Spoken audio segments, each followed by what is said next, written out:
Frankenstein by Mary Shelley, Volume 2, Chapter 1. Nothing is more painful to the human mind than, after the feelings have been worked up by a quick succession of events, the dead calmness of inaction and certainty which follows, and deprives the soul both of hope and fear. Justine died. She rested, and I was alive. The blood flowed freely in my veins, but a weight of despair and remorse pressed on my heart, which nothing could remove. Sleep fled from my eyes. I wandered like an evil spirit, for I had committed deeds of mischief beyond description horrible, and more, much more, I persuaded myself, was yet behind. Yet my heart overflowed with kindness and the love of virtue. I had begun life with benevolent intentions, and thirsted for the moment when I should put them in practice, and make myself useful to my fellow beings. Now all was blasted. Instead of that serenity of conscience, which allowed me to look back upon the past with self-satisfaction, and from thence to gather promise of new hopes, I was seized by remorse and the sense of guilt, which hurried me away to a hell of intense tortures, such as no language can describe. This state of mind preyed upon my health, which had entirely recovered from the first shock it had sustained. I shunned the face of man. All sound of joy or complacency was torture to me. Solitude was my only consolation. Deep, dark, death-like solitude. My father observed with pain the alteration perceptible in my disposition and habits, and endeavored to reason with me on the folly of giving way to immoderate grief. "Do you think, Victor," said he, "that I do not suffer also? No one could love a child more than I loved your brother." Tears came into his eyes as he spoke. "But is it not a duty to the survivors that we should refrain from augmenting their unhappiness by an appearance of immoderate grief? It is also a duty owed to yourself, for excessive sorrow prevents improvement or enjoyment, or even the discharge of daily usefulness, without which no man is fit for society." This advice, although good, was totally inapplicable to my case. I should have been the first to hide my grief and console my friends if remorse had not mingled its bitterness with my other sensations. Now I could only answer my father with a look of despair and endeavor to hide myself from his view. About this time we retired to our house at Belrive. This change was particularly agreeable to me. The shutting of the gates regularly at 10 o'clock, and the impossibility of remaining on the lake after that hour, had rendered our residence within the walls of Geneva very irksome to me. I was now free. Often, after the rest of the family had retired for the night, I took the boat and passed many hours upon the water. Sometimes, with my sails set, I was carried by the wind, and sometimes, after rowing into the middle of the lake, I left the boat to pursue its own course, and gave way to my own miserable reflections.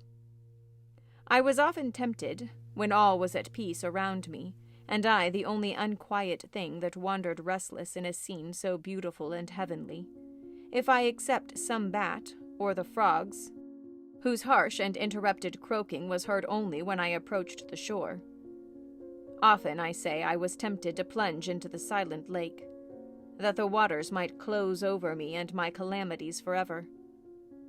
But I was restrained when I thought of the heroic and suffering Elizabeth, whom I tenderly loved, and whose existence was bound up in mine. I thought also of my father and surviving brother. Should I, by my base desertion, leave them exposed and unprotected to the malice of the fiend whom I had let loose among them? At these moments I wept bitterly, and wished that peace would revisit my mind only that I might afford them consolation and happiness. But that could not be. Remorse extinguished every hope. I had been the author of unalterable evils, and I lived in daily fear lest the monster whom I had created should perpetrate some new wickedness. I had an obscure feeling that all was not over, and that he would still commit some signal crime, which by its enormity should almost efface the recollection of the past. There was always scope for fear, so long as anything I loved remained behind. My abhorrence of this fiend cannot be conceived. When I thought of him, I gnashed my teeth, my eyes became inflamed, and I ardently wished to extinguish that life which I had so thoughtlessly bestowed. When I reflected on his crimes and malice, my hatred and revenge burst all bounds of moderation. I would have made a pilgrimage to the highest peak of the Andes could I, when there, have precipitated him to their base. I wished to see him again, that I might wreak the utmost extent of anger on his head and avenge the deaths of William and Justine. Our house was the house of mourning. My father's health was deeply shaken by the horror of the recent events. Elizabeth was sad and desponding. She no longer took delight in her ordinary occupations. All pleasure seemed to her sacrilege toward the dead. Eternal woe and tears she then thought was the just tribute she should pay to innocence so blasted and destroyed.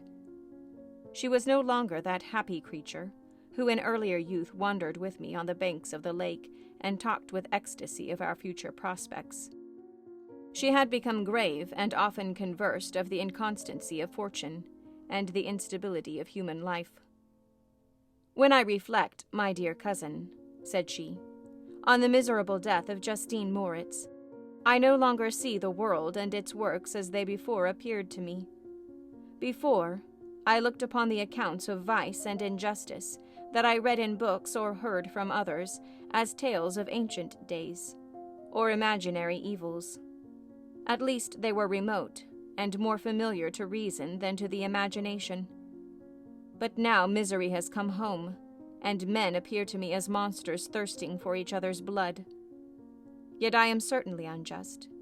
Everybody believed that poor girl to be guilty, and if she could have committed the crime for which she suffered, assuredly she would have been the most depraved of human creatures. For the sake of a few jewels, to have murdered the son of her benefactor and friend, a child whom she had nursed from its birth and appeared to love as if it had been her own.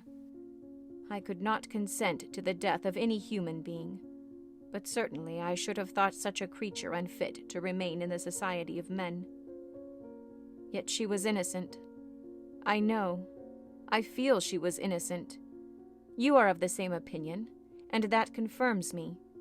Alas, Victor, when falsehood can look so like the truth, who can assure themselves of certain happiness? I feel as if I were walking on the edge of a precipice, towards which thousands are crowding and endeavoring to plunge me into the abyss. William and Justine were assassinated, and the murderer escapes. He walks about the world free, and perhaps respected. But even if I were condemned to suffer on the scaffold for the same crimes, I would not change places with such a wretch." I listened to this discourse with the extremest agony. I, not in deed, but in effect, was the true murderer. Elizabeth read my anguish in my countenance, and kindly taking my hand, said, "My dearest cousin, you must calm yourself. These events have affected me, God knows how deeply, but I am not so wretched as you are. There is an expression of despair and sometimes of revenge in your countenance that makes me tremble. Be calm, my dear Victor. I would sacrifice my life to your peace.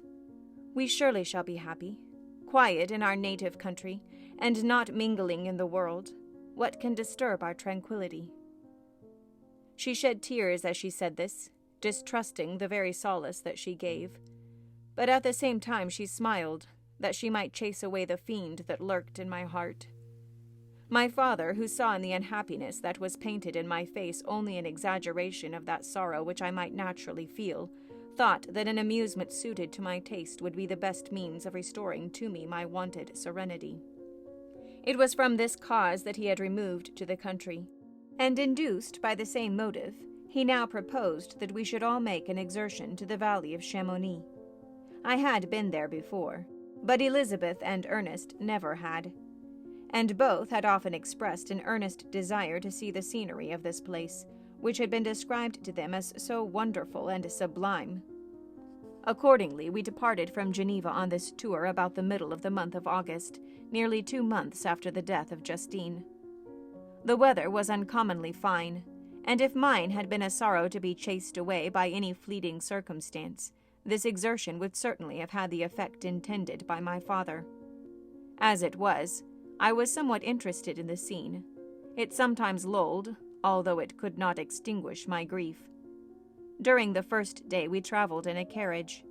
In the morning we had seen the mountains at a distance, towards which we gradually advanced. We perceived that the valley through which we wound, and which was formed by the river Arve, whose course we followed, closed in upon us by degrees, and when the sun had set, we beheld immense mountains and precipices overhanging us on every side, and heard the sound of the river raging among rocks, and the dashing of waterfalls around. The next day we pursued our journey upon mules, and as we ascended still higher, the valley assumed a more magnificent and astonishing character. Ruined castles hanging on the precipices of piny mountains, the impetuous Arve, the cottages every here and there peeping forth from among the trees, formed a scene of singular beauty. But it was augmented and rendered sublime by the mighty Alps, whose white and shining pyramids and domes towered above all, as belonging to another earth, the inhabitants of another race of beings. We passed the bridge of Pelissier, where the ravine, which the river forms, opened before us, and we began to ascend the mountain that overhangs it. Soon after we entered the valley of Chamonix. This valley is more wonderful and sublime, but not so beautiful and picturesque as that of Cervaux, through which we had just passed. The high and snowy mountains were its immediate boundaries, but we saw no more ruined castles and fertile fields. Immense glaciers approached the road. We heard the rumbling thunder of the falling avalanche, and marked the smoke of its passage. Mount Blanc, the supreme and magnificent Mount Blanc, raised itself from the surrounding aiguilles, and its tremendous dome overlooked the valley. During this journey I sometimes joined Elizabeth, and exerted myself to point out to her the various beauties of the scene. I often suffered my mule to lag behind and indulged in the misery of reflection. At other times I spurred on the animal before my companions, that I might forget them, the world, and more than all, myself. When at a distance I alighted and threw myself on the grass, weighed down by horror and despair. At 8 in the evening I arrived at Chamonix.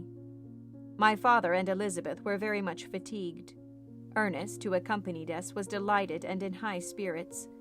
The only circumstance that detracted from his pleasure was the south wind, and the rain it seemed to promise for the next day. We retired early to our apartments, but not to sleep. At least, I did not. I remained many hours at the window, watching the pallid lightning that played above Mount Blanc, and listening to the rushing of the Arve, which ran below my window.